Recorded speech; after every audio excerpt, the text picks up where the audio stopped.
all the functions that Pixie has.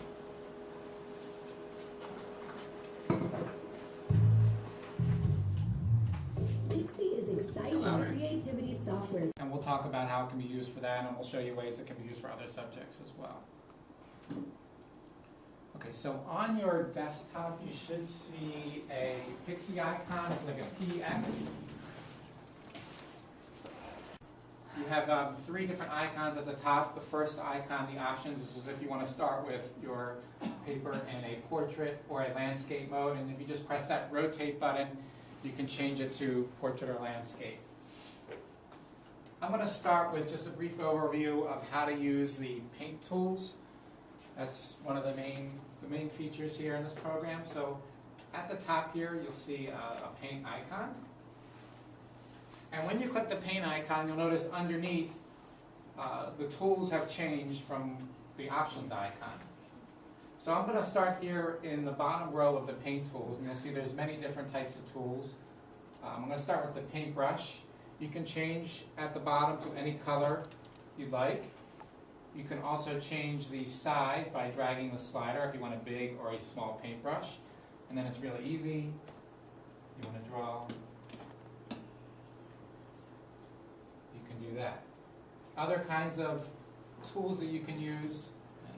If you hover your mouse over one of the tools, it will tell you what it is. So this is paint using the marker, and you'll see that it's the same thing, but it just kind of gives you a different texture. Maybe it's not appearing well here on my screen, but there we go. You can see it has kind of a different texture there. Same thing with the crown.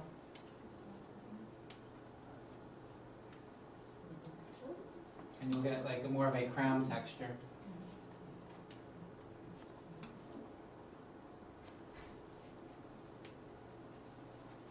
Which one's this? The dry brush. So if you just want to play around with these as I go over, the 3D is cool, especially if you ever draw something with hair. For some reason, I think the 3D hair always looks good. 3D is the bubble here. It looks like it's a green circle.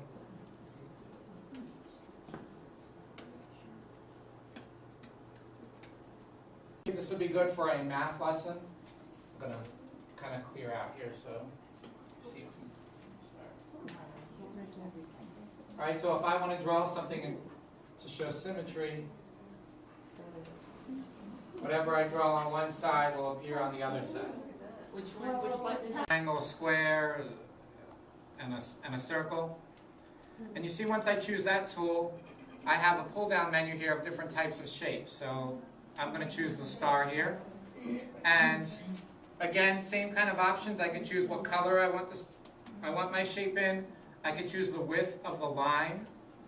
And when I go to my blank template, I just need to drag, and it will show the shapes. This is good. I know a lot of times kids they want to draw a person. So I encourage them to use the Shapes tool to draw a person. Use the circle for a head.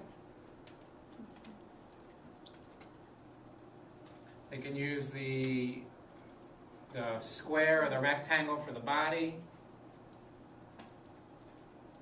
And then they can kind of fill in the rest using the paint tools, draw the neck, the arms, and the legs. But it gives, especially some of the primary kids, a good start with making a person. So that shape tool can come in handy. By the way, you can also use the shape tool. You can have it filled in color already. And you'll notice like mine has a black box. I'll change it to a different color. Let's do green. So if I want a green triangle and I want it already shaded in, I will click on that option, and then when I drag, it'll already be shaded in. There's also a rotate feature. So if I choose the rotate feature, as I'm dragging, I can also rotate it.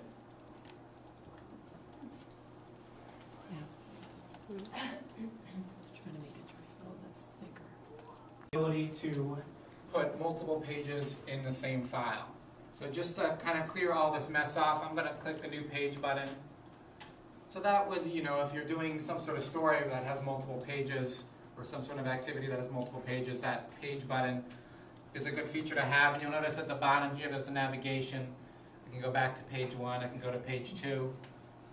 I can view it in a all together, and we'll get to the slideshow feature a little bit later. Okay, so now I'd like to show you these stickers. So right next to that paint icon at the top, you'll see a stickers button.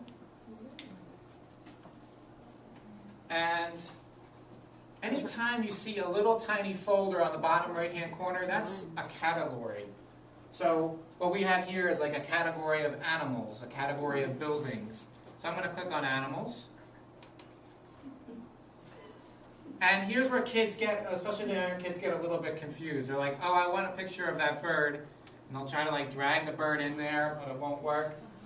And that's because you still have that little folder at the bottom. That's a category called birds. You can't drag a whole category over. So if you actually want the picture of that bird, you got to go into that category. And then you'll see pictures without the little folders. Those are the pictures. And to insert them, you can either double click on it, or you could just drag it right into your workspace. And you'll see the library has tons of pictures. You can navigate the library. There's a back button at the top. There's a house if you want to go back to like the main menu. If you want to flip the clown. So what I need to do is first select the clown. Once you glue it down, you won't be able to do that. So make sure it's not glued down. And then click on options. And then you have an option here. You can rotate it, just like you did the page, or you can flip it. Now be careful. A lot of times kids, they won't select the clown. They'll be on here, and then they'll be like, oh, I want to flip the clown, and it flips the whole page. So just make sure that you've selected, you told Pixie what exactly you want to rotate or flip. Can you do that with something that you scanned in? Like last year we scanned in something into the page. And There's a button right here to add your own file, like if you have a picture here. And that's under stickers? No, what? Yeah, you choose stickers. Okay, right. And then there's a folder, and I don't know if you have any D. Can I choose this? D is for. See, the kids will see themselves on the camera, and they can kind of freeze that shot and put their face in there. But you need some sort of webcam for that part to work. All right, now I like to move on with the text, because that's probably the more academic part than playing with the pictures here. So we have to move on. Just kidding. So at the top here, you'll see it's very similar to like Word, just a text button here, and that just creates a text box. You can drag the text box around or make it bigger and smaller. I'm going to go to the computer here so I can type.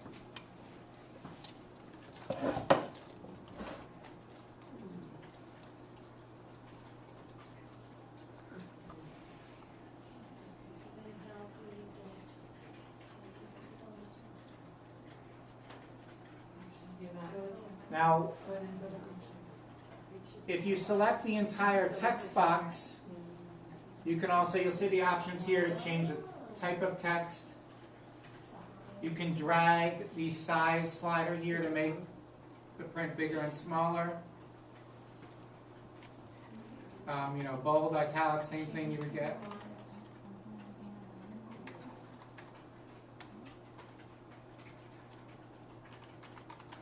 If you want to make it like a speech bubble, you can press that bubble button here and then.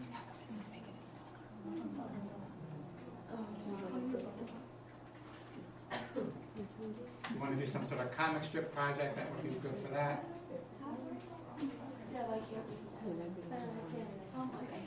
And you can even change the color. So you can't make it small. As long as you have the text box selected, you choose a different color, and then all that text will change color.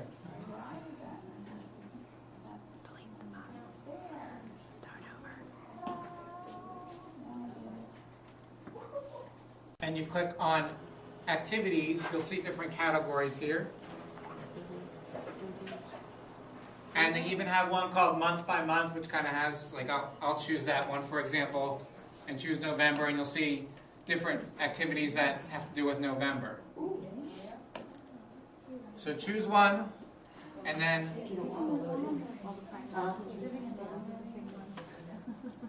And you can see this is a modifiable template. So let's say I want the students, it says add stickers to the cornucopia to show things you are thankful for and write them in a list. Well, let's say I'm doing this with 5th graders and I think a list is too easy. I want them to write a paragraph about it.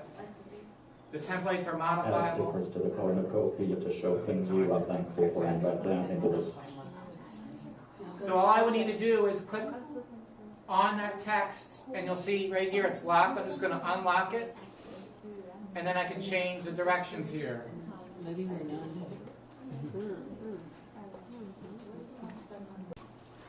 Almost like you want to create a PowerPoint. Students have several slides. You want them to run it as a slideshow. So at the bottom, you'll see a little picture of a screen, and it'll run through the slideshow. I believe the default is it'll switch every 3 seconds or so. But you can click on the cog, and you can make changes to that. So right now I have it, the default is it's changing automatically every 3 seconds, and it's doing this, I guess, in the blend in, blend out transition. But I can choose different kinds of transitions. I can choose it to repeat every 5 seconds instead of every 3 seconds. I can also choose to repeat, so when it gets back to the last slide, it'll go back to the first slide. And there's even an option to add sound, so if you have a music library, you could click edit and then navigate your computer, find whatever music you want, and it will play that music in the background while the slideshow runs.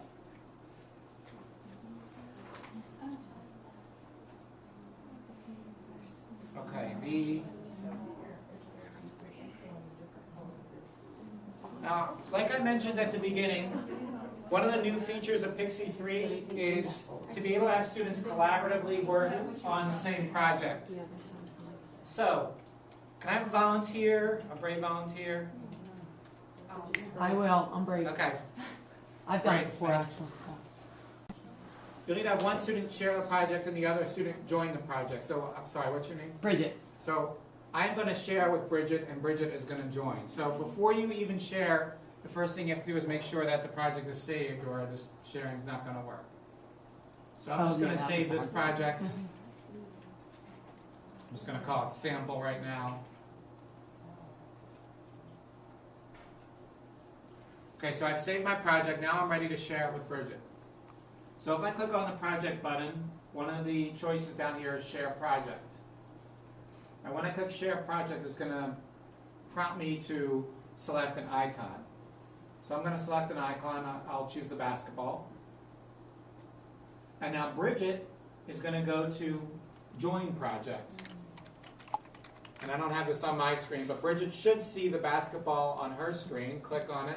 Yep, I'm And coming. then I'm getting a message here, and Quinn wants to join your project. I'll approve.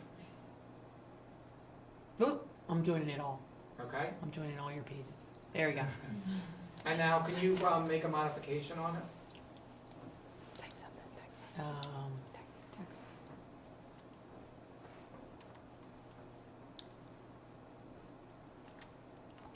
So you see on my screen, I'm not touching it. Bridget's working on it, and that's how you can collaborate.